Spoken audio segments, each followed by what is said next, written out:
It's the Josh and Josh Talk Wrestling Podcast. My name is Josh, and just when you think you know the answers, he changes the questions. Mr. Josh, how you doing, buddy? Hey, what's up, man? Thanks for that intro. At Canada's own, Piper. You know he's from Canada and born and semi-raised, but that's the funny thing. He's not built as such. That's the funny thing. Yeah, man. But hey, let's check out the Hotbox, Josh and Josh Talk Wrestling at gmail.com. Josh, what do we got? Mr. Josh, we got sent a question. What are the biggest failures, flops, and foul-ups in pro wrestling history? Oh, geez. This will be a fun one, I thought. So, I thought we'd take it. Yeah. Well, right off the bat, let's just get right to it. Shockmaster. The debut of the Shockmaster is the iconic image of kind of that flop, that failure. It's for those of you that don't know or been sleeping under a rock or something. Right.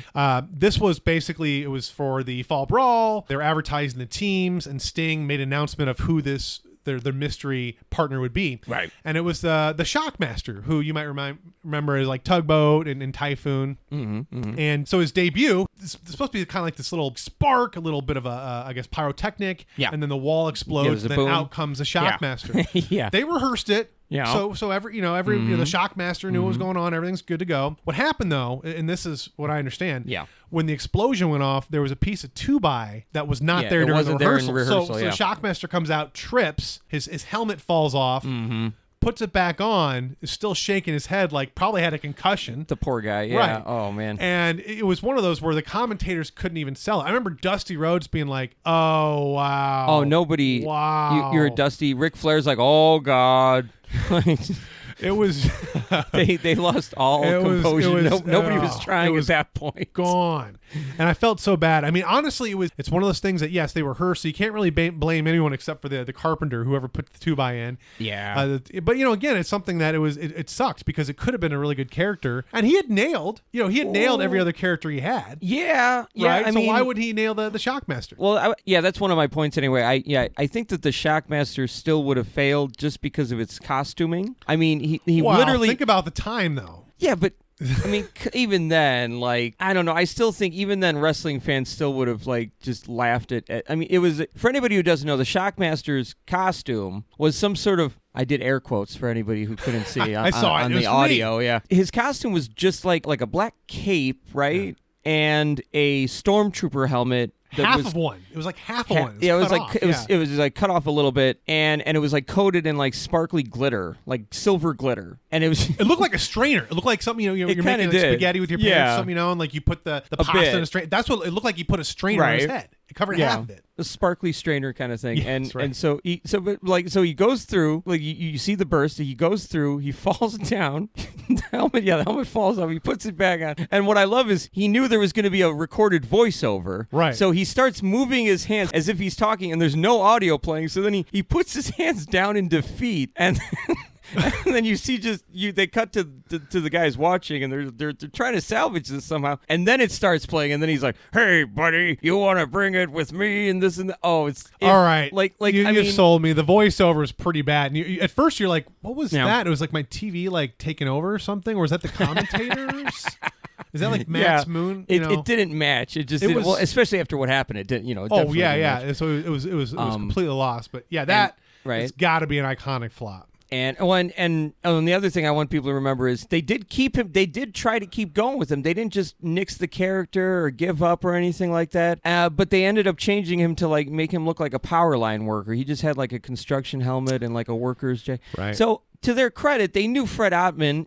Mr. Fred Ottman was still a talented individual. He still deserved to be there. So I like how they at least went with it. They tweaked him, but they let him keep the Shockmaster character for at least a little bit. And now he looks good. He lost weight. He looks good. Yeah, no, and that's the thing about Fred is that, the thing is he made it work again. Right? Yeah. He was given chicken shit and turned it into chicken salad. Hey. Tugboat, Typhoon, he made it work. But I think that's just kind of the level and the intelligence of the worker, and I think so. So yeah, I definitely think he made it work with what he could. Again, none of that was his fault, but yeah, it was certainly a flop. It was certainly a flop, so to speak. But no, speaking of kind of debuts, or I guess returns, one flop of mine I thought would be the second coming of Y2J. Do you remember when Y2J came back the second time in WWE? He'd been gone away for quite a while. You don't remember, do you? No. He was gone for quite a while, and it was sort of this buildup. The problem was it wasn't a secret. Like everyone knew 6 months out Chris Jericho was coming back. Whereas in WWE's first stint, most people didn't know he was coming. The second time people knew 6 months in advance. They had this kind of cryptic video.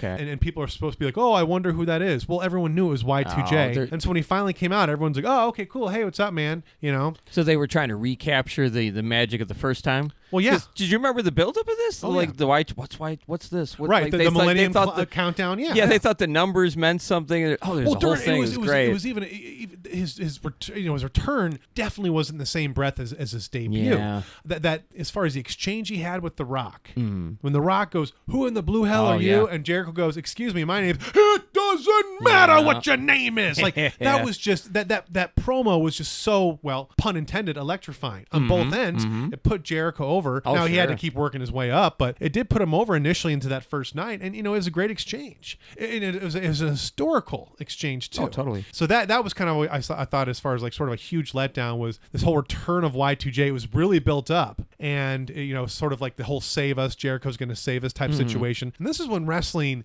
especially on Monday Night Raw, wasn't that great. You had Super Cena, and that was about it. Yeah. We're talking, this is, sort of the 2005, 2007 time. But yeah, that was always a huge disappointment. What else you got, Josh? What are you thinking? What? Hey, yo, remember fake Razor and Diesel? It was such a big storyline, and everyone's like, what's going on here? JR had a great promo. There was an explanation to it, but the issue was you brought back these two huge stars, and it just turned out to be that. And it was like, what? It was just sort of anticlimactic. But again, to sort of JR's point behind it in terms of, oh, it's just the characters, you don't know the people, that type of situation. That was a great promo. But yeah, you're right. I mean, all that build up, and it was like, wah, wah. Oh, it was just instant derivement. Like, you watch the clip, and it's instant booing, so even the announcers don't try to sell. They're like, well, I didn't say it was going to be the Razor or the original or something, and it's like, okay, JR. Well, and so as far as like this, Razor Moan, that one actually was pulled off pretty well. The Kevin Nash was guy was weird. I remember he was like a foot shorter, it seemed like, and he had a small face and like no neck. I remember being like, that does not look like Diesel at all. No. I was just like, sir. What? That was definitely a wild one. That was a big one. There's one good thing that came out of it. It set the precedent that you cannot do this. You know what I mean? I think Vince was like, I'm just going to replace Razor and Diesel. They're my characters. I own them. Doesn't matter. They'll buy it, and it sent the message loud and clear. Do not do that. And they've never done that since, really. But do you think they were do you think they were trying to do that? I think they were trying to test the waters. I mean, they wanted to keep I think Vince was like, fuck those guys. You want to do like a James Bond thing where it's the same character but a different actor. I think that, it was part his ego, like I'll show them, I'll show them I own these characters. I'm going to use it, and also testing the waters to see if they could do that, because I mean, you could get away with that with some masked wrestlers. I mean, Sin Cara's got like 3 different guys, right? Yeah. But I'm glad it set that precedent that you can't do this, because it further solidifies that bond between the wrestler and the actual character, where it's them, and of course, you see this more and more nowadays. Back then, they were even more character-like. I'd argue more like a gimmick, So I don't know. I feel like that's good. That's good precedent. That's an interesting observation. I never saw it that way. I just thought they were trying to make a quick buck and draw some awareness. I never actually saw it that way, but that is an interesting point. Like, maybe they were trying to test the waters. The thing about it is Vince will try anything once. Sure. But for me, what's as a fan, I would never go for that. If they replaced The Undertaker, I would never go for that. Oh, no. It's just like at that point. So to me, it's like, why if I'm saying that as a fan, why would Vince not do that? Vince should definitely understand that that's not something they actually do. So that actually never crossed my mind, but it is an interesting observation that maybe they were testing the waters. I mean, I would just argue that sometimes Vince is that out of touch. Not all the time, but it does happen where he just really doesn't understand why something's appealing or why something works. But to that point though, there's always, you think about Seth Rollins' theme music, and Vince McMahon, like I guess one day during creative, was like, I don't like that pause in his intro. Right. People are like, what do you want to do? Like, what? And so that's when they came with the Burn It Down. They just put in Burn It Down, and it became part of his character. Terrific. And actually put him over even more. Yeah. So there's, Vince has those times where it's like, what are you thinking? But then he has those times when he's the only one thinking and sees something no one else does. But I will say this though, those two characters of SARS, the fake Razor Ramon and fake Diesel, it was better than the Kennel from Hell match. Most things were better than the Kennel from Hell match. That is one where I feel like they didn't anticipate any issues happening. And for anyone that don't remember, lucky you. Essentially, it was a double cage steel match. It was there was the actual standard, the traditional blue steel cage we saw debuted in WrestleMania 2 with King Kong Bundy and Hulk Hogan. There was that surrounding the ring, but then there was like an actual cage, basically a Hell in a Cell cage on the outside of that. So it was basically two steel cages in one. Yeah. And it was Big Boss Man versus Al Snow. This is during the whole Pepper storyline where essentially Al Snow had a dog and really loved the dog. The dog was talking to him. Not that we could see, but it was Al Snow and Pepper, as the dog's name, Pepper, were communicating. Loved the dog, and he was feuding with Big Boss Man at the time, and Big Boss Man kidnapped Pepper and then wanted to apologize to Al Snow, invited him over, made him dinner, and as Al Snow is eating his dinner, Big Boss Man asked him, "How do you like your dog?" And at that point, Al Snow realized he was eating his dog, that Big Boss Man had killed it, fried it, and served it up to Al Snow. Anyway, this is the culmination of this storyline in this double steel cage match. First and only Kennel from Hell match. And the idea is with those two cages, there would be, as far as dogs surrounding the ring, Rottweilers surrounding the ring. And so if Big Boss Man tried to escape, he would still be stuck in another steel cage if that wasn't enough. Of course, though, in wrestling, we know that everyone can get in and out of a steel cage pretty easily. But that being said, if he did get out of that first cage, there would be Rottweilers surrounding the ring. So match starts. It's kind of interesting because, like, you know, they're bringing the dogs down and Big Boss Man's trying to get into like the steel cage, but Al Snow is holding the door shut. To me, I'm like, if I'm Big Boss Man and I was really scared, I would just climb that steel cage. Yeah. The blue one's only 10 feet tall, the traditional steel cage match. He could have easily just climbed up it and then, you know, whatever. So there's a lot of bad logic in this match. Right. You know? So, but anyway, like the match gets started and these dogs, I think that creative probably sat back and thought, like, oh, you know, it'd be really cool, have these dogs barking the entire time at the wrestlers. The thing is, the dogs couldn't give two shits about that match. They're doing everything else but watching that match. Oh, yeah. And I can't believe actually Kevin Kelly, when he's commentating this, Kevin Kelly actually pointed it out. And Vince must have been screaming, why did you do that? Oh, yeah. As the dogs are coming in, they start, one of them sprays. Yeah. And they actually, like, the commentator, like, points it out, so then the cameraman had to focus in on it as they're doing their job, right? Right. And I'm like, oh my gosh. So fans are like, that's pretty weird. Throughout the match, well, let's just get right to it. Al Snow does win, but no one really cares because during the match, the dogs are mating with each other. They are pooping and peeing and I think barking at fans and stuff. And it was a mess. which actually was probably the best part of it. But there, you know, Mick Foley was selling it too. He was trying. They're all trying. You know, he was trying to explain. Oh, you know, look at those dogs. Like they're all like wagging their tails, happy to see. Right. Snow, It was just, you know? Oh man. And the best part is like he ends up temporarily being with the dogs, or he's like right above the dogs, and they're just wagging their tail, ready, trying to say hi. And Al Snow's like selling, like he's like, oh God, you know. Right. Oh, it's so good. It's so good. I mean, on paper, it sounds great, right? You think of like a movie situation, right? You see like a pit of dogs barking, and it's so dramatic, and there's such tension because you have editing and cuts and multiple takes. But like you see the reality of it, and the thing to keep in mind is they were with their trainers. Right. They were on leashes. They mention that a lot of times. The trained Rottweilers. Like, yeah, you know, like I'm sure Vince was originally imagining that they're unattended dogs, which I'm sure you can't do for various reasons, logistically and just whatever ordinances there are. I'm sure. So that had to go and everything. I understand that, but like I'm sure that Vince's imagination was so different. I'm sure, you know. Well, here's the thing: they should have came out with police and canines. There you go. That's what they should have done. Those are actually trained dogs. That would have been Rottweilers. They're more unpredictable than the Ultimate Warrior. Right. All right. Like, well, that's the thing. So I mean, they should have came out with like, and it made sense. Big Boss Man, police. They're going to surround the ring so you can't get out. They have jurisdiction to arrest you. There you go. So that to me would have made more sense. But yeah, they came out and they made the point several times. Trained Rottweilers. So it kind of just at that point was like it took away the disbelief of the whole thing. Oh, and then you have the dogs being dogs and all that. But I actually knew that wouldn't work from the start. Now I have somewhat of a theater background, and there's a show called Equus. Great show. Basically, it involves horses on stage. But that's something you have to plan for in terms of a theater company. Is that horses will crap on stage. Yeah. You have to have your own little crew for that to keep cleaning it up. You know, people are going to be sitting there. You can't be sitting smelling horse shit all the entire show. It's a 3-hour show. Yeah. So that was a situation I would have anticipated right off the bat. But I'm like, I mean, can you imagine? That was only like with the third card on the match. Yeah, like I mean that people had to wrestle after that, and suffice to say that was the one and only Kennel from Hell match. Probably kind of like the shark cage match. Couples usually with the shark cages sort of suspend like a manager or some outside interference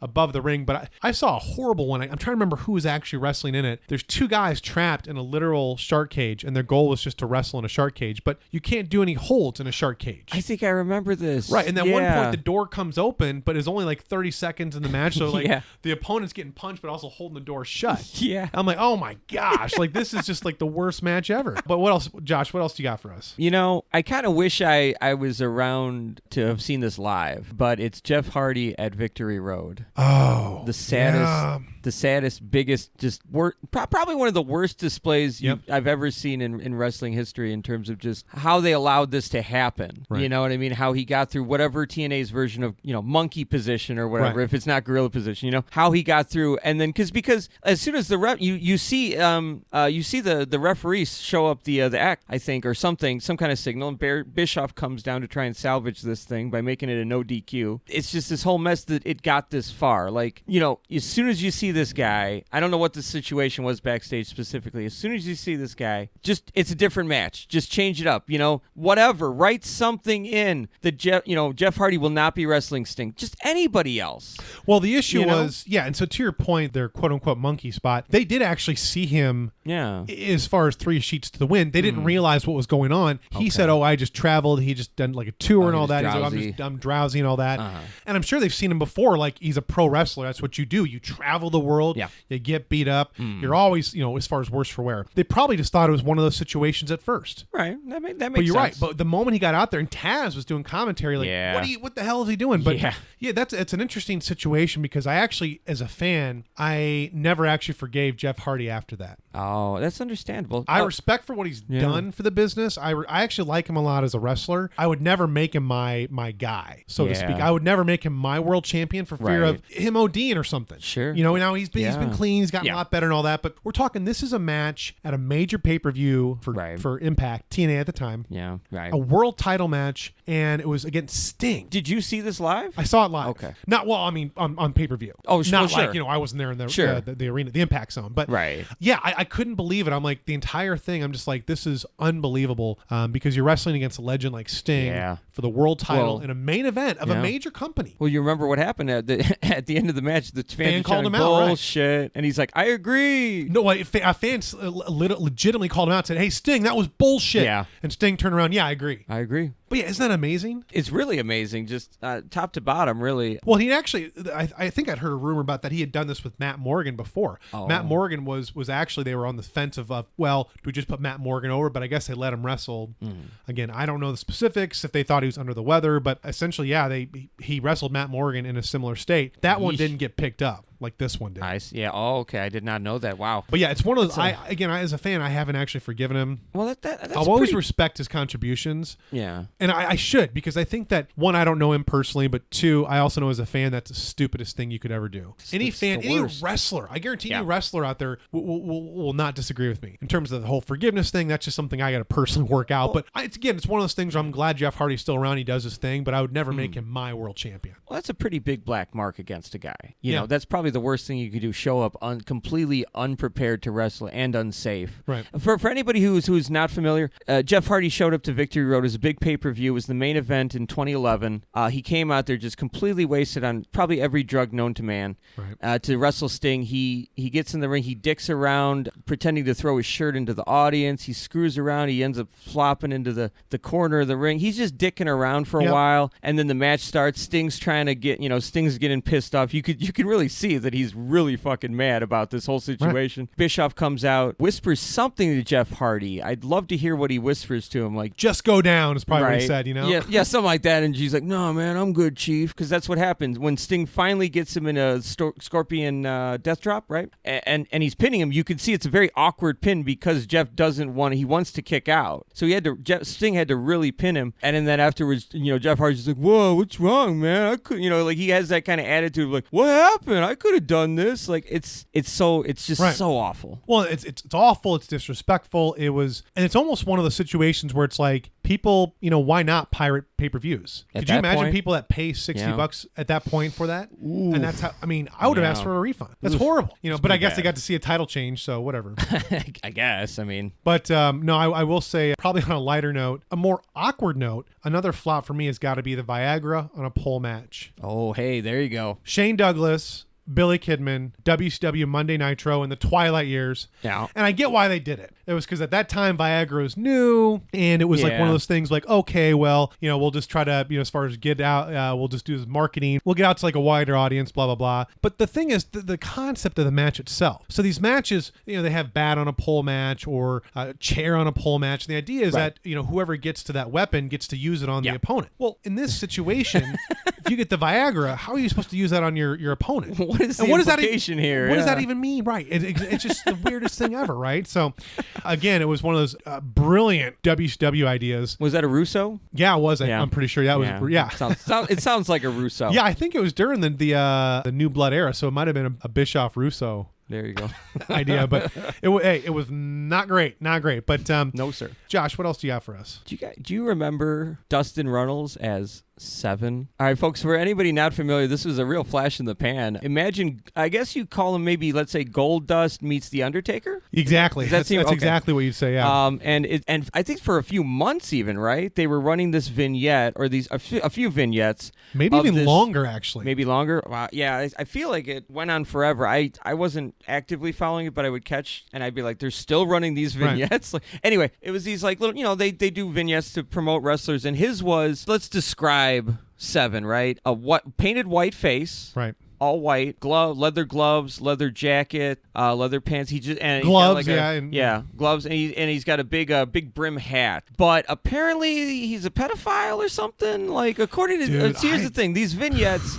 All right, so he's got a real supernatural aspect. The idea is he comes to a child's bedroom window in the middle of the night, and you see this little kid of like, I don't know, 7 or 8, in his PJs. He comes to the window, and like Seven's like got his hands pressed up against the glass. He's looking through the window. He's like, he's like, "Hi, Billy, come and play." And and he like puts his hand on the window, and the kid puts his hand on the other side of the window to touch hand kind of thing. And then the kid turns around, and the kid's eyes are black like Flea from Limp Bizkit. Right. And then it's just like, well, I mean, what other kind of implication are you going to take on that? That he's at the very least he's a child abductor, I would say. Well, and the guy, you're right. The guy has supernatural powers. Like during his debut, he came out, he's floating in the air. He floated with smoke and everything. It was a grand spectacle. Right. Well, and you mentioned it was a very, very brief stint. It was a flash in the pan. They spent, and as I understand, this is again part of the reason why WCW went under for $80 million. Oh. They spent about $100,000 on that intro. Because I mean, that whole arena, if you think back, was just completely fogged out. It was intense. And of course, he's floating from the air. So you have people as far as like doing aerial stuff with that. It's just amazing. They spent all this money, and then he gets in the ring and just takes it all off. I'm tired of this, blah blah blah. Which was not a bad idea, but the problem was, did you have to spend $100,000 and give him a creepy character to come from? Like, and then he wasted. Folks. He literally, as soon as he gets into the ring and as soon as he's on the feet, he's like, "Cut that music! Look at this shit they got me wearing. What the hell is this crap?" He's like, "This is why I left WWF. I was tired of this gimmicky crap. Now you got me in this." Yes. Oh man. Well, and that's the thing. Like, some people theorized that because of the way this all happened, that it was a worked shoot, but they didn't do anything else with him. Right. Like, so it feels like I was going to ask, like, what do you think of? Like, do you think it could have been a worked shoot? No, I think it was. He seemed genuinely angry. Yeah, I think it was. No, I think it was planned. I think it was predetermined to do that. Okay. WCW would make decisions like that, spend a lot of money, but not actually think about like what they're spending money on. There was no investment. Like, I mean, here's the thing. Like WWE, they would have like Stone Cold Steve Austin in a monster truck destroy The Rock's Lexus. Right. And they knew that cost them $50,000 right there. But that's an iconic image that will last forever. It is. No one's going to remember Seven's Seven's debut. They're only going to remember because we actually mentioned on this show. That's it. Right. I actually forgot about it until just now. Oh, yeah. Yeah. It actually took me a second when you said, "Do you remember 7?" And I was like, "Wait, is that the guy from TNA?" Oh, that guy. It took me a second It was 9 months leading up to 10 minutes. Yeah, or not even 10 minutes. Like I'd say 3 minutes probably. Yeah, it wasn't a bad formula. It was just they didn't. You're right. They didn't do anything with him after that. Right. And honestly, they should have had Dustin just be Dustin. Right. And if they wanted to do that, like do something with him, put him over as like one of your guys. Yeah. But that's the problem. There's 20 different guys. That's the depending thing. on who wasn't injured and who had the best contract. Well, they thought Dustin was boring. That's what he said. Dustin's boring. Dustin sucked. That was their attitude at the time. And interesting stuff though. Well, yeah. Another one that sort of comes to mind as just being a complete. I'm gonna say it's a complete failure. Is there's 2 different storylines that come to mind, and one is the Katie Vick storyline. Oh, good call. Yeah. Remember when Kane? That's the a whole flop. idea was that Kane had a girlfriend and he was drunk driving and he killed her. So I think the spinoff to this, it was when Triple H and Kane were feuding, and Triple H, as far as at that time, he was like, he had his little group, the little corporate DX, whatever. And he's like, we have some actual footage today of Kane doing something really bad. Yeah. And so goes to this footage, and it's takes place in what looks to be a church of some sort. Essentially, you see, at first you think, is that Kane? No, it's Triple H dressed as Kane. Yeah. And Kane comes in and goes, hello. And again, this is Triple H acting as Kane.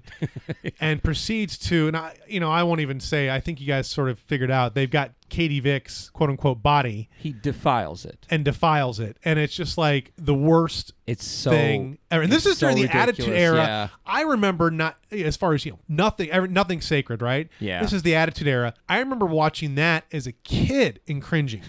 Yeah. Usually, I don't know. I couldn't believe what I was watching. And that's one of those moments I guarantee you WWE wants you to forget. This might be a shock, and it might get me put on some lists or something with the CIA. I thought it was great, because it was so tasteless. It fit with Triple H's character at the time of pushing the envelope.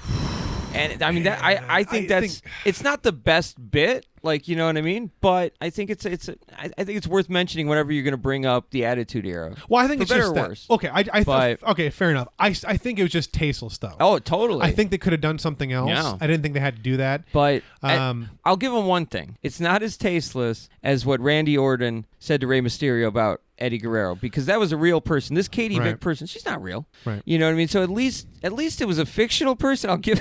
I'm trying to find the silver lining here. I'll give it that. Right. It was just a disturbing. Oh, it's terrible piece. And I think they could have done something more. To me, it was just tasteless, kind of a la like Lita. Speaking of Kane, when Kane and Lita had a child and there was a miscarriage, they made that a storyline. They actually filmed the miscarriage happening. That again is something so tasteless. I'm with you there. It's just one of those, in both situations, it was even from an entertainment stance. I don't see how it would be entertaining or why you would even think to show that. Like, who would be actually that would appeal to watch something like that, and especially as diverse and as broad of a demographic of people that watch WWE. Yeah, it was just, to me, it was so tasteless. So those 2 storylines are actually unfortunately infamous and iconic. Yeah, but to me, it's just those are flops and totally not necessary. Total follow-ups. Okay, I'm with you. Well, Josh, I think I got something that'll brighten your day. All right. I got a great idea. I say we take a bunch of wrestlers. They're trained for wrestling. They're used to worked wrestling, working together, right? We're going to create a bracketed tournament of these wrestlers. And they're going to fight, but it's going to be shoot fighting. All the skill levels are going to be all over the place, but they're going to shoot fight each other. Because me and Vince Russo were talking. Vince Russo hates JBL. And he heard JBL talking about that time that,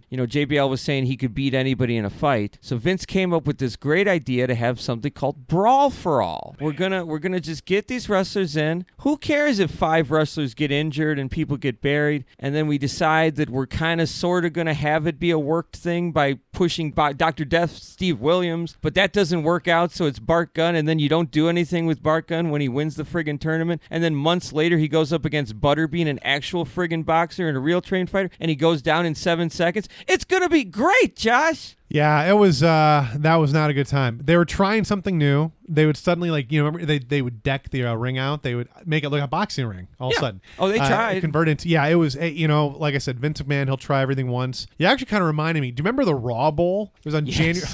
Yes. This is a match that made no sense. It starts out as a fatal 4-way tag team match, but the thing is, you can tag in an opponent, but then the opponent can tag on any team. So essentially, you had the people get shuffled around, right? But then it's sort of like musical chairs. It's just whatever team gets the pinfall, I guess, at that moment, unless you're trying to stay with your partner, but it was just weird because they tag in and out. I'm like, wait, what's going on here? It was a mess. That was a mess. But Josh, what else you got for us? It's the Yeti. Oh, the Yeti. The Yeti. The mummy too. The mummy. That's the thing. It's like nobody had like access to an encyclopedia or something. Like I feel like somebody over there at WCW was like, well, we got this mummy costume, and they're like, well, we can't call it the mummy. That sounds too weird. Call it the Yeti. But the Yeti's like an abominable snowman. And he's like, put it out there. Well, in their defense though, both were white.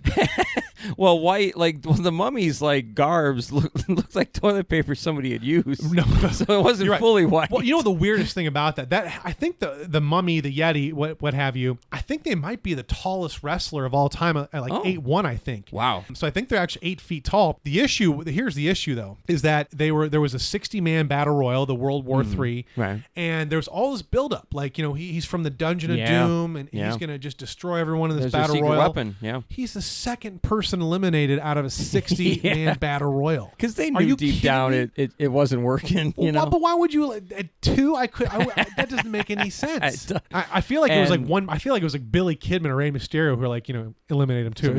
I don't feel like it was like 20 people that eliminated him. It was like and the best part is his special move. Remember that he would bear hug someone and hump them. He would just gyrate on them, and it was like. It was weird. It was pretty bad. It was weird. It was almost like a kennel from Hell match. I mean, do you know anything about the guy who played the Yeti? Like, did he have mobility problems? Or that I don't know. I think it was actually the same guy who played Reese in The Flock, I believe. Okay. So, but I don't know much past that, to be honest. It's a good. Okay. Hit us up, Josh Talk Wrestling at gmail.com. Hit us up. If you are the Yeti or you know about the Yeti, let us know. Leave us a comment or hit us up. We have one other flop, and that was when I was thinking of it was Goldberg versus Lesnar, the first one at WrestleMania 20. And the reason why that was a flop is as long as I can recall, I believe that might have been the only match that was getting booed at WrestleMania and getting boring chants. Mm-hmm. It was so bad, and I think they've learned a lot since then, but the match was so bad, it was basically the first 5 minutes was nothing but holds. Oh. And this is WrestleMania, and people are like, this is boring. Everyone's boring. And then you had the whole mix of Brock Lesnar was going to the NFL at that point. Right. Goldberg was retiring, and Stone Cold Steve Austin, he was in the ring giving a lot of crap to Brock Lesnar. Yeah. At one point, he yelled something, and again, this is something I wish I would know what he said. He yelled something. Stone Cold Steve Austin, as the guest referee, yelled to Brock Lesnar something, and Brock Lesnar turned and said, "What the fuck do you want from me?" And obviously they had an 11-second delay, so they could bleep it, but still you could tell. They cover it, but you could tell what he said. But it was one of those things. The fans were just chanting "sell out, sell out" the entire match. But I feel like since then, the biggest thing they've actually learned outside of career aspirations, the biggest thing they've learned is that with big guys in a ring, you got to do power moves. It's got to be like King Kong versus Godzilla. Yeah. That's what sells to the masses nowadays. That's what you're here for. Right. And we've actually had pretty decent Brock Lesnar and Goldberg matches since then. Yeah. Right? So at least they've been entertaining. Yeah. Short, but they've been entertaining though. So right. To me, that was something that I think they learned a lot from that flop. But it was so combustible. You had people leaving, retiring, people going to NFL. The fans knew Stone Cold Steve Austin was giving people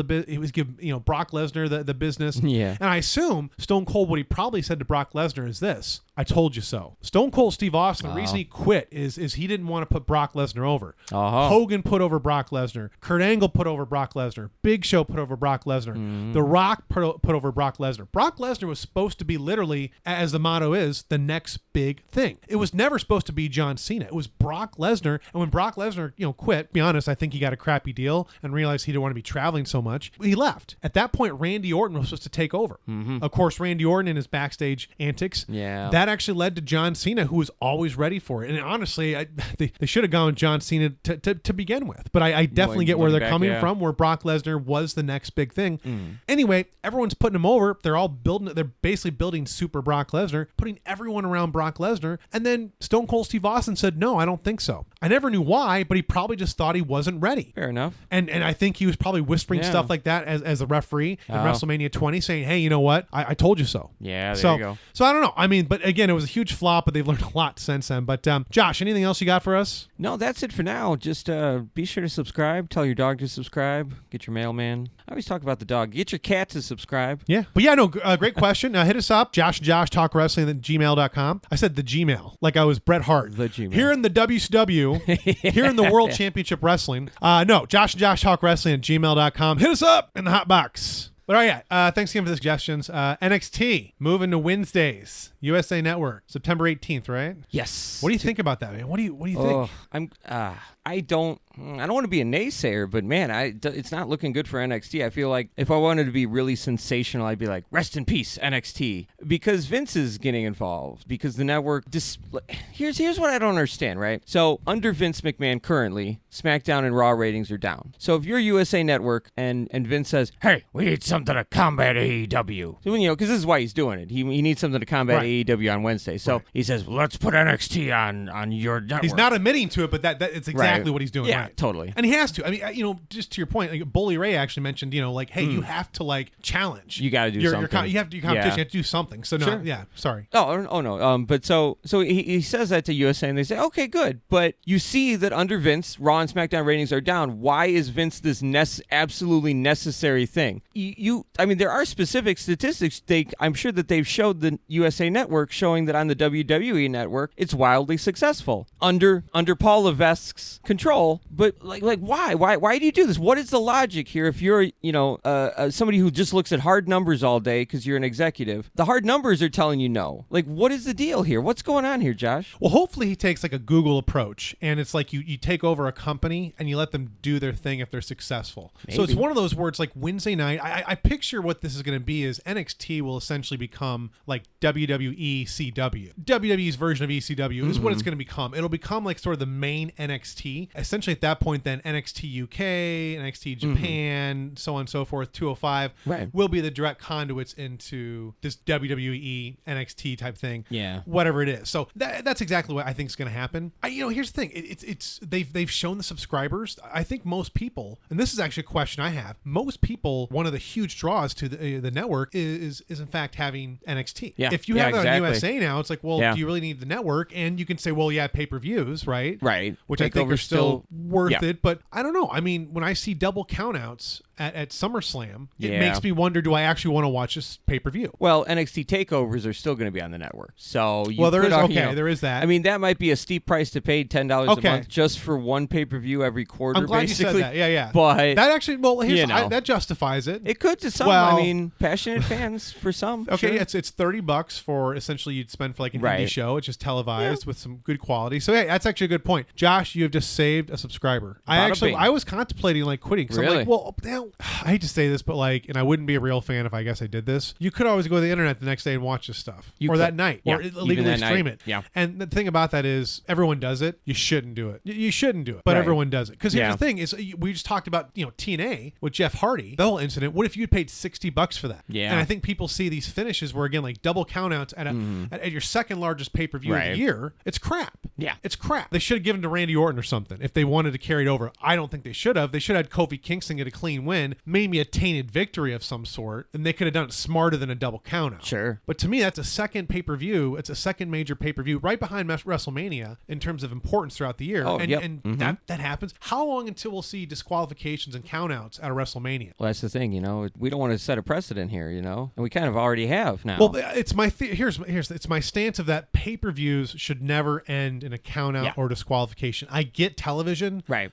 I understand you have to, not drag, but develop storylines and build heat. I get all that. But at a pay-per-view, there should be a definitive winner. If they cheat, whatever, they do a heel thing, that's fine. But there should be a pinfall or a submission, unless there's some extraordinary circumstance where someone actually got injured and they had to do a forfeit. Sure. Other than that, a disqualification and a countout does not belong on a pay-per-view, and especially your second top-tier pay-per-view of the year. So, again, you start talking about the network, and it's like, well, there's a lot of stuff on there, but again, you can kind of just go to YouTube and find a lot of that stuff. But circling back, it was one of those things where I really really was watching it for NXT. But you actually bring up a great point, and that's another reason you should watch and keep this as far as the package, your network, is that, the NXT takeovers. Right. Well, I mean, for me personally, I don't have cable, so I like the fact that NXT is going to be on the WWE network still just the next night. So when I do want to watch NXT, I mean, I am a lapsed fan. I got to get back into it, but I like having the option. So for me, it makes sense without no cable. But yeah. I don't think you should ever legally stream, and I have done it before. Just to be honest, I have done it, probably like most people. We all have. But it's one of those things where I do feel guilty. Austin Aries actually cut a great promo at an Impact pay-per-view, and he was saying, and I'm doing this tonight for the fans, but not for all those that are illegally streaming this.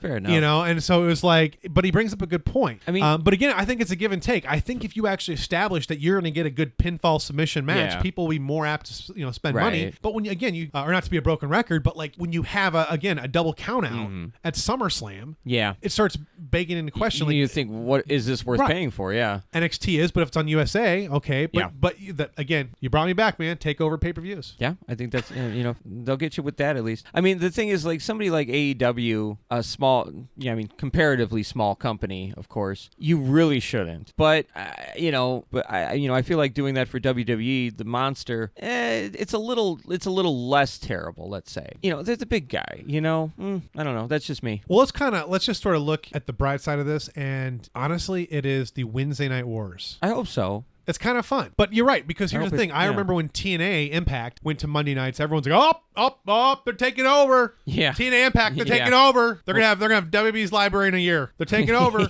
And it was kind of, to me, a lackluster, live Monday night Impact they did. And then from there on out, that was the only one that was live. They were all taped after that. And it was never anything. And how long did that last? Like a couple months? Oh, I don't know. It was not too long. It was not too long. I mean, it had in terms of being competition. WWE wasn't scared after that first Monday, because that was the thing, was they actually, that same Monday Night Raw, on Raw, they had Bret Hart HBK face off. They had not talked since the Montreal Screwjob. So this was they had to bring these two dudes in to actually, that's great, take it back. But that so we had a Monday Night War that lasted a Monday night. Well, here's hoping the Wednesday Night Wars really take off. I worry too, because we as wrestling fans, I think that we're looking at AEW as the new shiny toy.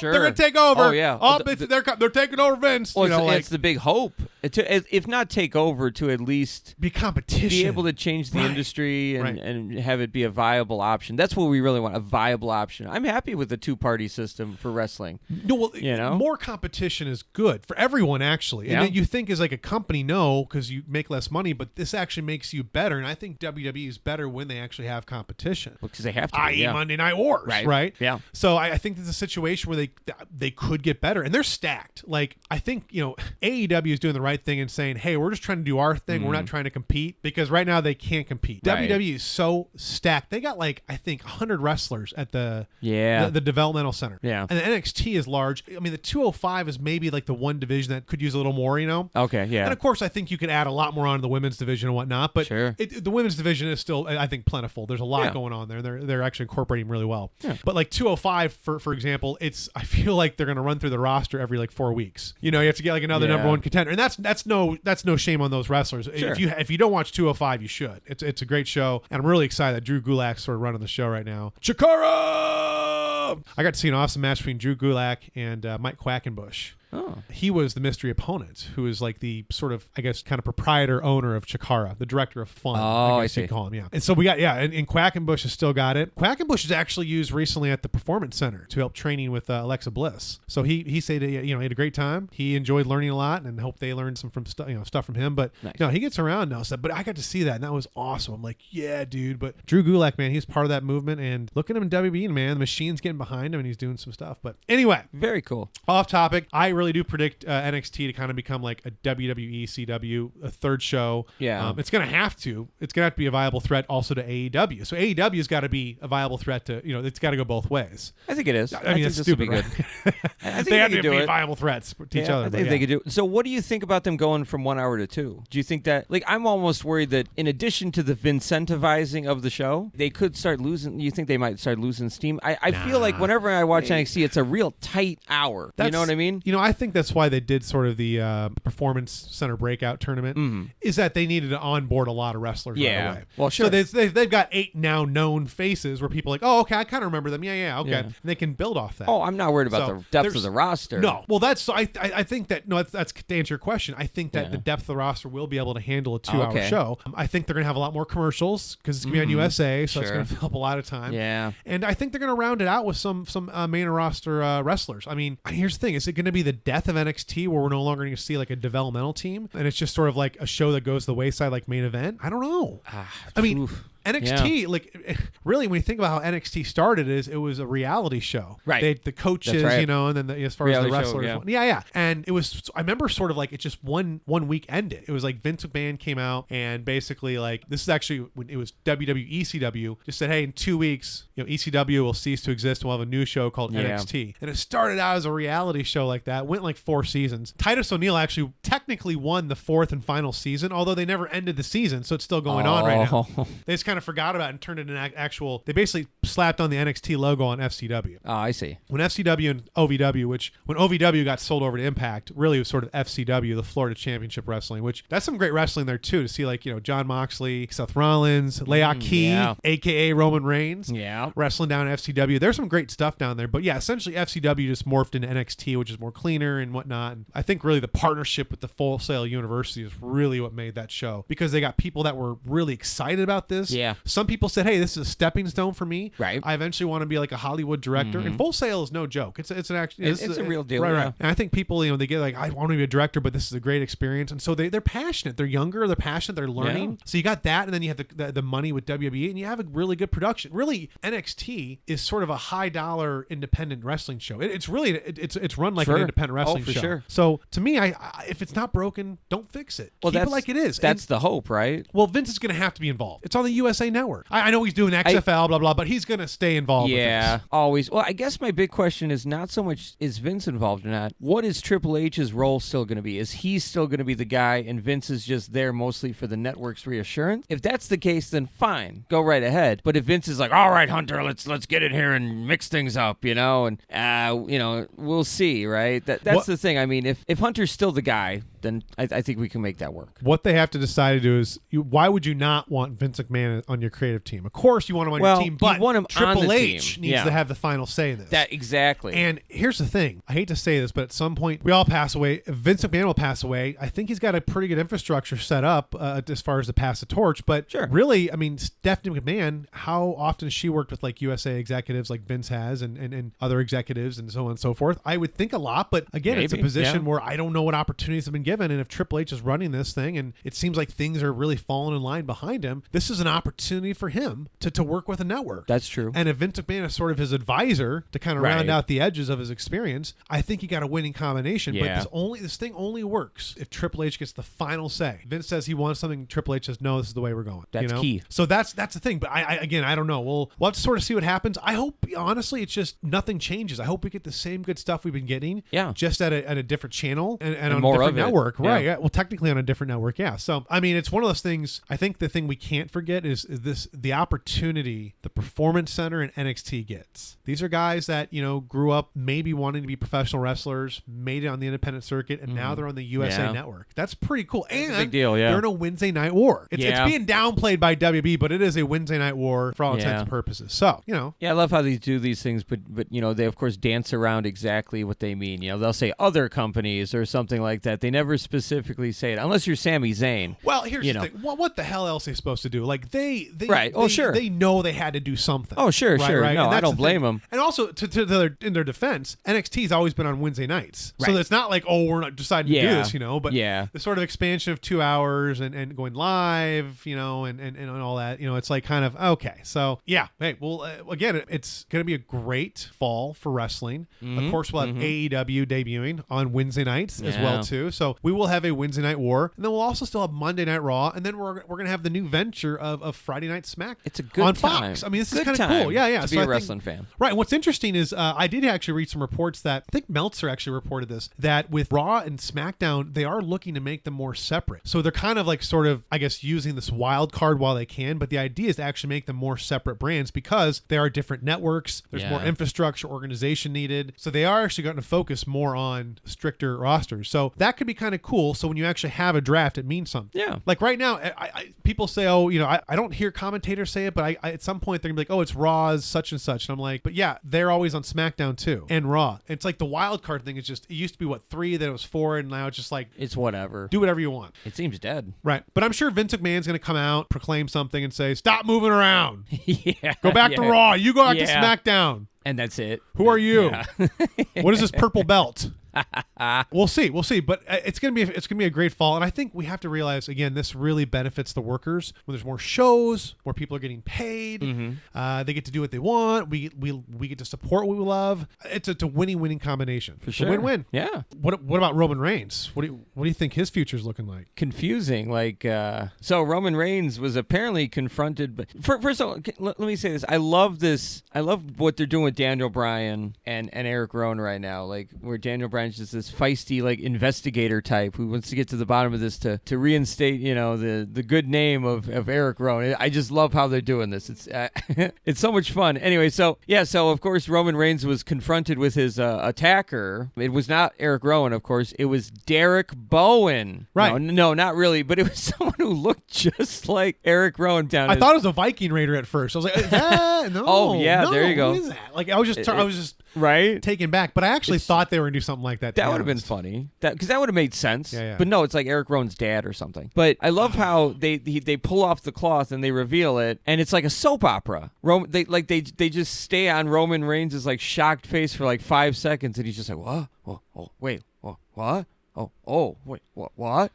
And then it fades out. Where are they going with this? What the hell is this? It's like they gave a computer 100 scripts of thrillers and movies about people, trying to kill other people and things like this and whodunits. And the computer spit out a script, but it doesn't make sense. Certain elements, he gets attacked, but then it's a forklift. It's a Family Guy episode. Or it's so bizarre. Where are they going with this guy? What do you think? I don't know. I mean, I think what they're going to probably do, the angle they're going to go with this is hey, we trolled you, and I can just see Daniel Bryan cutting a promo, and you are all so stupid. Oh yeah, we were trolling you the entire time. Of course we did this.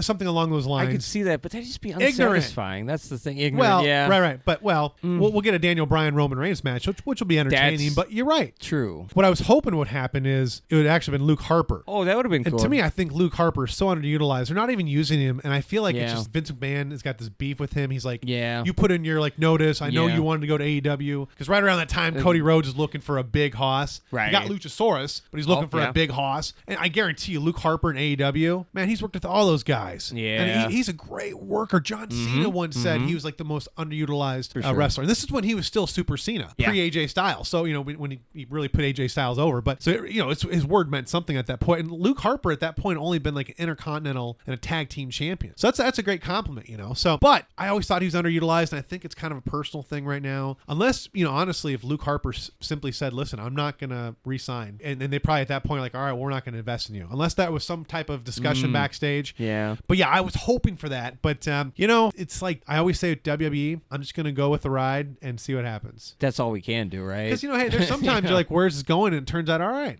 And there's other times where, we've talked about some flops earlier. I'd like to think the people that are involved here, Roman Reigns, who is the guy. Yeah. Daniel Bryan, who, is still one of the guys. One of the guys, yeah. And, as far as Eric Rowan being kind of a connected with Daniel Bryan, obviously they're showing longevity with this character. Right. And this is kind of a big deal. It's getting picked up by ESPN and all that. I have to assume there's some type of outcome that we'll see. This is going out to a wider audience and we can hope. Yeah. Right. I mean, they're kind of going through a lot right now. So we'll see. I don't know. You think it'll end with Daniel Bryan and sort of Eric Rowan, but that's kind of the obvious thing, right? What if it turned out to be like the Usos or something? That could be interesting too. I almost hope that what if Daniel Bryan is actually telling the truth? We don't really know. That's we the think thing. it's this guy. I'd like to think think that fits with his character. That Daniel Bryan he's an asshole, but he's a truthful asshole. You know what I mean? Like, right. Yeah. So like, yeah, I'd like to see somebody else. I'd like to see him, on the trail of somebody a little longer. Like, who knows where this Derek Bowen character is, going to lead. I hope it goes on a little longer so that we can get a more satisfying match with somebody else. I mean, I'd love to see the match, but from a storyline standpoint, I'd like to see it be someone else. You know what I mean? Well, yeah, right, exactly. I mean, at this point, they got to drag this out a little bit more. Yeah. Like next week, Daniel Bryan's be like, we found there's an accomplice. And the week after that, they bring out some like indie guy who's got blonde hair and stuff who looks like Daniel Bryan. Yeah, there you go. They're going to have to go that kind of like route, something, they're going to have to drag this out. But yeah, that's where I'm hoping, like, be too predictable at this point. That'd be Daniel Bryan. I assume that it would actually could be someone like the Usos to kind of put them over, as far as reinvent themselves. Because here's the thing. Well, in my opinion, now I don't agree with a lot of things that that have been done outside the ring. Yeah. But in terms of the Usos as a tag team, they're hands down one of the best tag teams, maybe the best tag team in the past 15 years. One of them. I think the Young Bucks would have a word, but well, okay, well, they're up there. That's for sure. I mean, the matches they put on, and they've actually revolutionized with along with New Day. They really have revolutionized the tag teams. That's the thing with the Usos. What else are they going to do? It gets to the point like you're like the Dudley Boys, and you're what 24, 25 time tag team champions, legitimate. They're 400-time tag team champions, but they have actual like 24, 25 world legitimate tag team titles. What else do you do after that? And the Usos are getting to that point where it's like, what else do you do? Yeah. Maybe instead of a tag team, they make them more of a faction. Oh, there you go. Yeah, I'm a big fan of factions, alliances, all that good stuff. Yeah. Right. Maybe Samoa Joe joins them. The Samoan Alliance or something like that. Hey, who that knows? Could be something really cool. So there you go. So, speaking of unpredictable, I always like to think like battle royals can be predictable. King of the Rings, I feel like generally are unpredictable in some cases. In some years, I'm like, I think that guy's going to win. What do you think? So, King of the Ring, man, let's just get right to it. Who is your prediction? Who do you think is going to be the next king? By the way, one quick thing. Why is there not a Queen of the Ring? Right. Why? Well, I mean, why is King of the Ring not its own pay-per-view anymore? Well, like, you could do a Queen of the Ring and a King of the Ring. That'd be perfect. That then you say like the royalties of the ring or something. You call it the pay-per-view. But there you go. I've had this. I suggest this idea before. And just to recap, basically what they should do is on New Year's Eve they could have like a network special where they crown a new king and new queen, and it could be like an all-day thing. It could be like 12 hours long. Right. But joking. It can be like something like 6 hours. Make it like the quarterfinals and up. Or I guess in this case maybe semifinals and up if you're doing a king and a queen. You could even throw in like a title match or something if you want to. But essentially the winner of the respective queen or the king of the ring, they get a shot at the Royal Rumble at their respective world titles. That makes sense, right? King of the Ring, Royal Rumble, right? And you're sort of bridging the quarter 4 into the quarter 1 if you're thinking from a business standpoint. So that's what I always thought they should do. And they could have, it'd just be fun because people are like, they're drinking on New Year's Eve anyway, and they might be having parties. You could have a tournament going in the background. Make it fun, like people are like, oh, it's this, oh, it's, it's pro wrestling. Like, oh yeah, I know WB, blah, blah, and I think a lot of fans would tune in too. I'm not a big fan of the countdown. I mean, okay, I do the countdown like when it gets to 60 seconds. Like my mother-in-law watches the whole thing starting like 4 o'clock. Boy. I'm like, are you? It's just like, nah. I mean, that's a bit much. Nothing wrong with a host or anything. I'm just like, it just gets boring. I'm just like, but I like to see the countdown, but I only tune in for the last minute, not 8 hours of it. But I'm with you. This is something where you could have like the tournament playing in the background, or for the casual fan, or the more as far as season fans, they could make it a night, have a wrestling party for New Year's Eve. That'd be fun. So anyway, for this year, we only have the King of the Ring. All right, maybe next year. Yeah. Hey, well, here's the thing: is I'd like to see another Evolution pay-per-view. I'd like to see the Queen of the Ring. Yeah. If we're really serious about making things equal for our genders, I think this is the route we got to go. But I feel like Evolution. I haven't heard anything about Evolution yet. You feel like you would hear something by now. I mean, we're getting late August. That's the thing. It was in like, October, but I think somebody even asked Stephanie about it because there wasn't any mention of it on the schedule, and she just gave some non-committal answer. It's like, what are we doing, Steph? Where's this Revolution? You know? And here, I guess the way they get around it is just drop the pay-per-view and actually make it where women main event co-branded pay-per-views. They started with WrestleMania, but and they've done some before, but like actually make it more, build those matches as such. The thing is, maybe when you think about it, Becky Lynch might be running out of opponents because right now it's like Becky Lynch is so white hot, you don't want to take the title off her. Well, I think it's good. I mean, I think WWE might be planning Becky versus Sasha. Well, yeah. Red versus blue. But that's the thing. So yeah, Sasha Banks came back and it was like, oh, okay. Oh my gosh, cool. So she won't be there there to give the AEW Women's title there at the show. So we know that she signed with WB. Okay, great. But that was it. And I'm like, the not turn a whole was lot like, else, but the turn is like, you always half expect it with Sasha Banks. She came out hugging Bailey, and every time they came out, I'm like, she's gonna clothesline. No, she oh no, I don't think I would go back and forth, but she's always sort of leaning. So when it actually happens, it's like, well, yeah, I saw that coming at some point. She's better as a heel anyway, so she is. But she is back, which is cool. It actually does, as far as deep in the roster in a good way. So, but you don't actually think she'll go over, do you? Maybe that was the stipulation in her contract. She was pissed about her and Bailey losing the tag titles so quickly to the Iconics. She's pissed enough to leave. If I were Sasha Banks, the legit boss, and I'm pretty sure that like at least 30% of her character is her. That's just my impression. I could see her saying, "Yeah, I'll come back, Vince, but I'm the champ." Maybe not right away. Maybe all the way. Maybe they'll just delay it all the way to next WrestleMania. But I could totally see that being a thing. Do you think WWE actually needs her? I think that in considering the current situation, the climate of wrestling right now with AEW and everything, I think that WWE absolutely thinks they need her.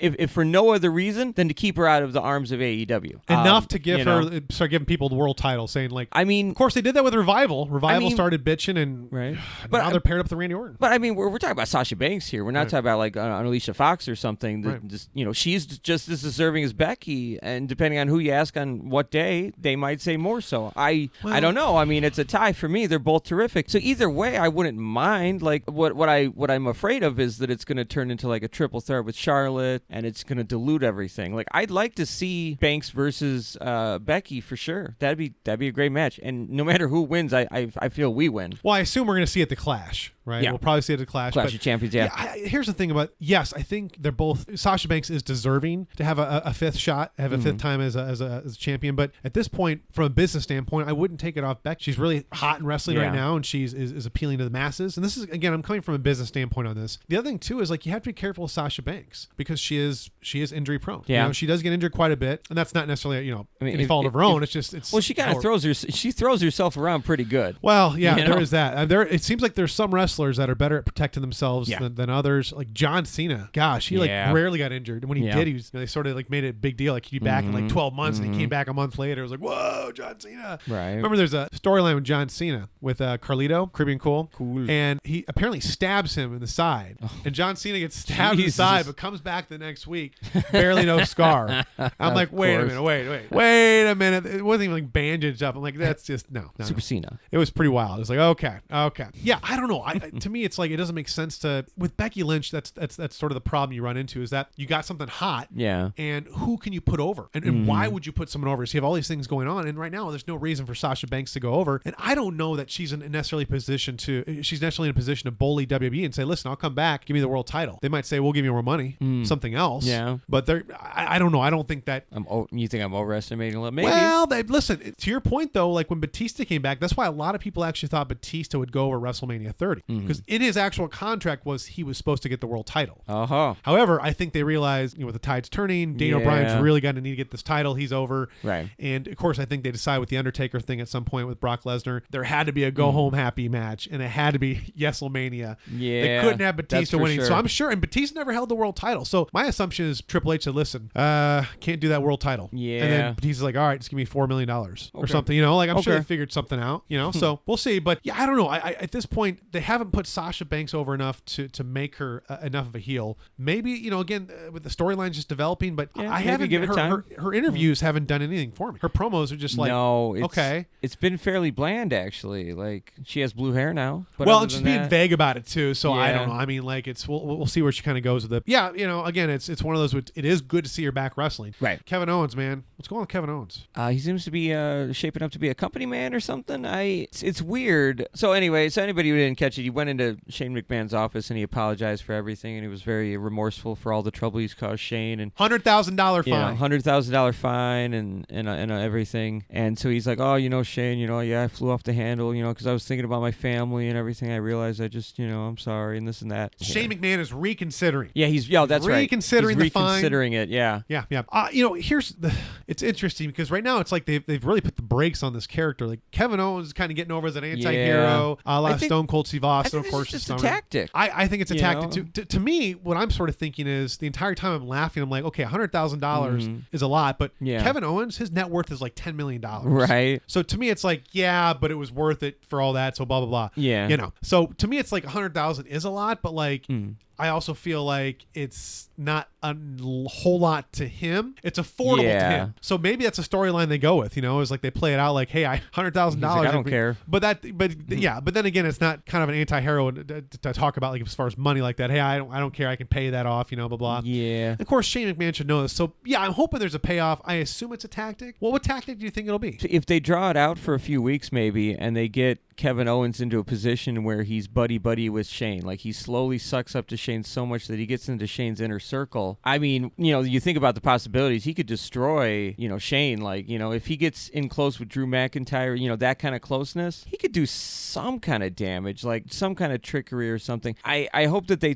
really keep this going and take it somewhere. Yeah. You know, like a betrayal or something, you know? Yeah, no, we'll definitely see. It is interesting so far. But yeah, I was kind of like, because you sort of expected him to kind of come out like a little more energetic and stuff, and then this sort of happened. It was like, oh crap! But it was a sudden turn, yeah. But you know, that's the other thing too, is like maybe they had to cool him down a little bit just to put him back up. You know, maybe.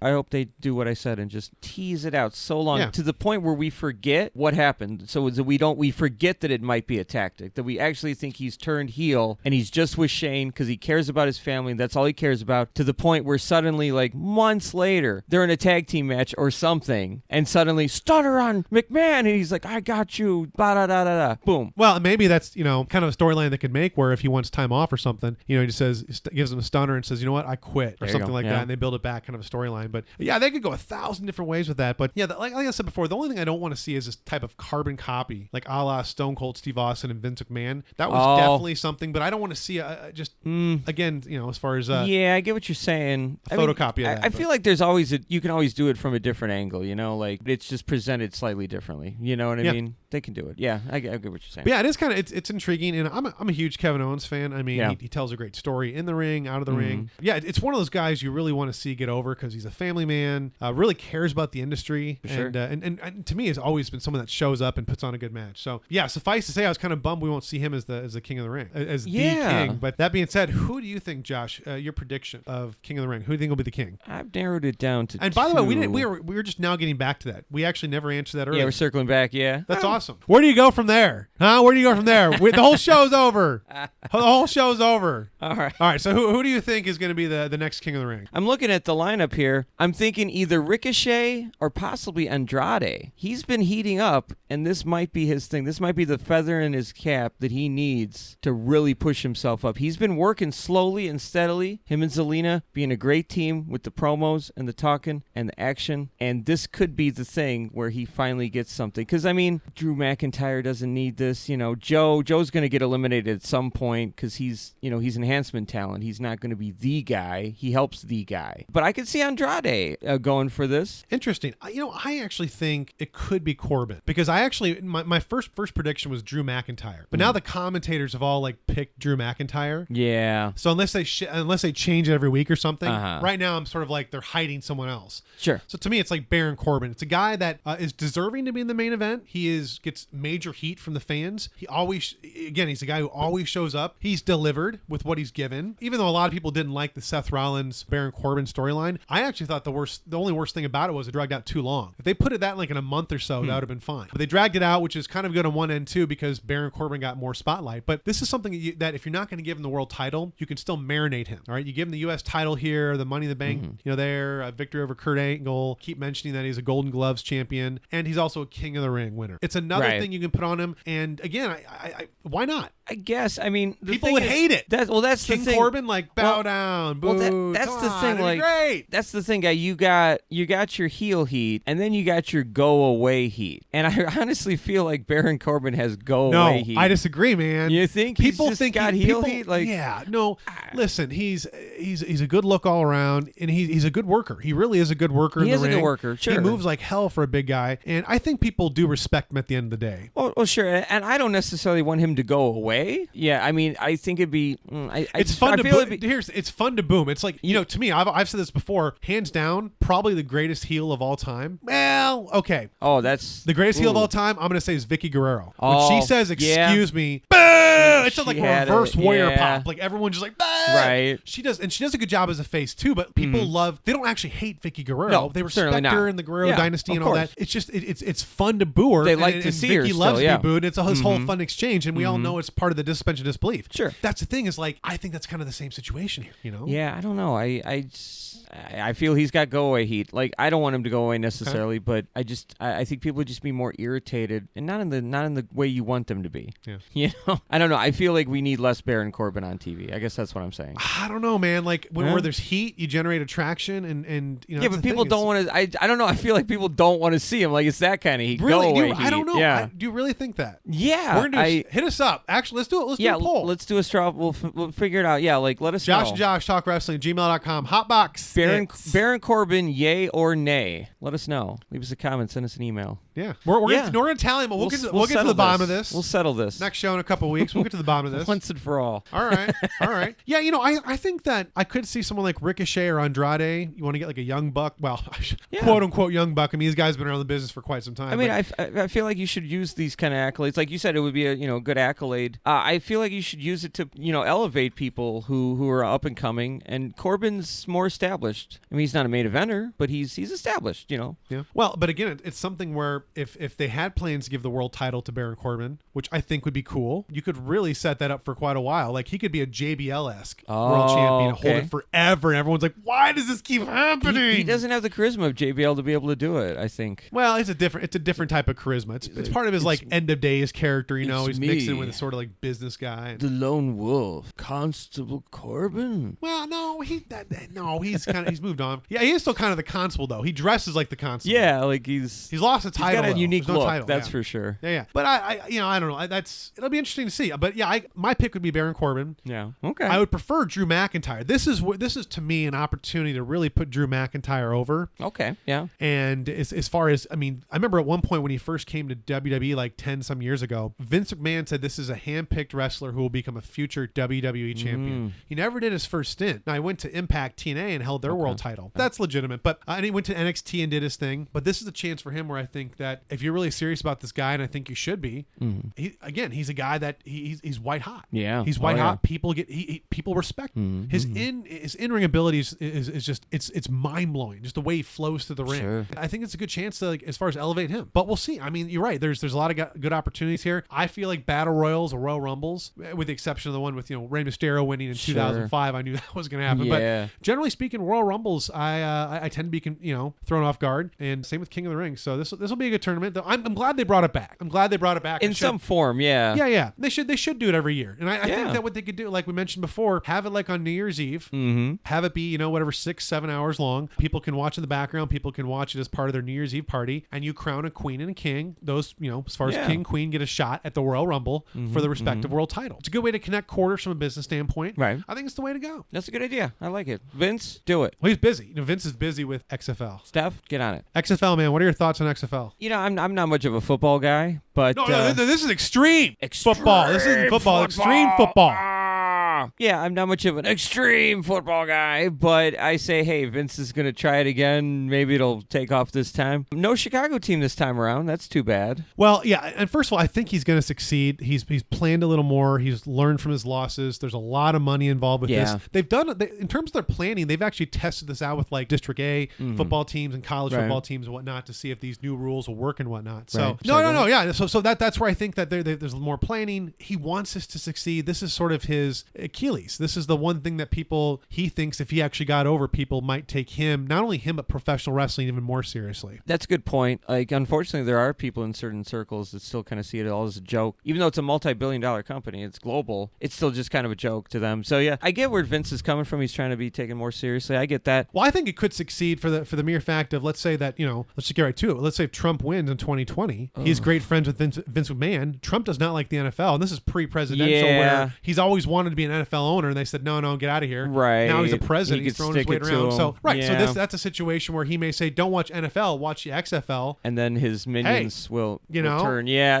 it's true. As sad as it is, it's absolutely true. That's a good point. What I'm interested in seeing is because I didn't follow football, but I'm familiar with some of the differences, let's call it, that XFL the first time around had over NFL. We're going to bring a camera into the cheerleaders' locker room during the halftime show, and that turned out to be a total joke. Or they had the refs, or the coaches yelling at the football players, the in the locker room camera, all these gimmicks and things. Vince was still kind of on pro wrestling mode a bit, right. And a lot of it was like Vince showing up doing things, and people would be like, who the hell is this guy? If you don't watch wrestling, you don't know who the hell this guy is. You're a football fan. He didn't let it become something. First of all, you should have focused on letting it become a sport and then plop things around it. That's the thing. He was trying to make it something that it wasn't. Right. And so I'm interested to see how he goes about it this time around. I'm guessing it's going to be a lot less gimmicky, but then I kind of wonder what's the point of watching it when you could just watch NFL if it's not radically different. It's called the Extreme Football League. It's not I'm not a football fan. What would be though? I think what would it take to get me to become a football fan? And I don't think they're able to do it. I'm talking video game shit. I don't want anything resembling a regular football. This is extreme football. I'm telling you, they're going to suck you in because think of how much advertising you're going to see. XFL on Monday Night Raw. Yeah. Oh, goody. Wednesday Night NXT. Friday Night Smackdown. 205. WWE NXT UK. Right. You're going to see at least 3 advertisements for XFL. Check out the Dallas Renegades going up against the Houston Roughnecks this Saturday. Yeah. Good. Yeah. But hey, again, it's another one of those things we talked about before about having more competition. This is better for football players. I guess they have opportunities now to go to the XFL. They don't have to go international. Things that work in the NFL, you can go to XFL. So are they able to match the salaries though? Because I remember the XFL the first time around, it was a lot of minor league players that couldn't make it or just were cut. So it was, I don't want to say second string guys because I don't want to be rude, insulting, but that's kind of what it was. So they didn't get paid as much. Right. Well, there's more money in this one. I mean, last one, the champions had to buy their own rings. Oof. XFL, the federation as it is, couldn't afford to buy rings for the champions. Okay. So therefore, there's only half the that's wild. people actually have an XFL championship ring. Louise. So they didn't pay for it. Whatever. So, but yeah, here's the thing: is I think that they're gonna market the heck out of it. They're gonna get a lot of wrestling fans to tune in. They'll get a lot of people just checking out as far as just for the curiosity. Yeah. The motive of it, the attraction of it. Yeah. So, but again, it could be an alternative to NFL, and I think with all those, even the political things, I think that there's just more opportunities. People like new shiny things. Yeah. People could tune in, and if they're able to be legitimate and worry about making it a sport. If you make it a sport, let it do its own thing, then add the spectacle on the peripheral. You know? Sure. That's the thing. I think that's the key. It seems like Vince has different partners this time around, and I think that they've learned from their mistakes. But I think the big question is, are they going to offer health care to the football players? Health and benefits, XFL. That's a good point. Health and benefits, XFL edition. That's kind of a standard thing that I'm not really familiar with NFL, but I think that they have a reasonably good, especially after all the concussion stuff, that NFL now has to take care of the players. So I'm interested to see, is Vince going to follow suit? I mean, that's Vince set the precedent with wrestling of them being independent contractors and not having the health care, but the NFL set the precedent of them, having health care. So I'm interested, will Vince follow suit, or is he going to try and be a maverick in this case? If he does, I feel it's a losing battle. Well, that's the thing. People will not want to be football players then, because at this point, NFL, it's a brutal sport, and you have to be one heck of an athlete to be a football player in the NFL. I mean, again, the NFL is no joke. 16 games a year. You got some preseason and maybe some playoff, but at the end of the day, every game means so much more. It's not like baseball. Baseball, you go on a losing streak for 3-4 games, whatever. You'll get it back. You can get back to 500. In the NFL, football, you go on a 3-game losing streak. That's your season. You're gone. Oh, I see. It's just there's no way you're getting back. And plus the wear and tear. I mean, it's every week. You barely have a chance to heal, and it's a lot more contact. So that's kind of the thing with wrestling. We as fans, we as wrestlers want is health and benefits. We want that for our wrestlers. Yeah. I would have to assume to get people over to XFL to actually play, they would have to offer something like that. Yeah. Who in their right mind would want to play football without insurance? Yeah, exactly. You asked the same thing about wrestlers, and that just makes that's just how it was, though. Well, it's just how it was, and it's how much people love. Again, I've mentioned this before. The real fans of pro wrestling are not you and I, not the people listening to this. It is pro wrestlers. They are the real fans. Absolutely. The best fans. Absolutely. And so again, it's one of those situations where why not? So hey, that's a good question. question. Yeah, we'll see. I mean, because I'm imagining that if that happens with XFL, that's even more leverage for people within WWE to say, hey, you're taking care of the football players. Come on, Vince. We got you where you are as the wrestlers. Yeah. Take care of us. It's unfortunate that, John Oliver did his expose on that, and it started a little bit of a buzz for about a week and a half, and then it just died out completely. It's really unfortunate. I was asking that question on our podcast. Yeah. I was scared it's going to die out. Yeah. We talk about, give divas a chance, which worked. Mm-hmm. Yeah. Why could we not start that chant at the very next live event and just start doing it? We can chant $9.99, but we can't chant health and benefits. Well, I think if we wanted, let's say we wanted to really start a movement here, right? We would need like a poster child for the need for health and benefits. Like who's somebody who's really just cannon fodder. We could have just used John Oliver, and then who cares who started? We don't need a face. We just need it out there. No, I mean like a wrestler that's like evidence of you know what I mean. You need somebody to say, because of me, I can't. CM Punk. Yeah, you could do that. Well, he's so much of an asshole. You need like somebody who's like a face that people really John like. Cena. Well, if John Cena, Undertaker. We need Undertaker. Well, we need somebody who come out as a dead man and tell us what wrestling's done to him. It killed him, but he's still able to wrestle. Even when he's dead, WWE makes you wrestle.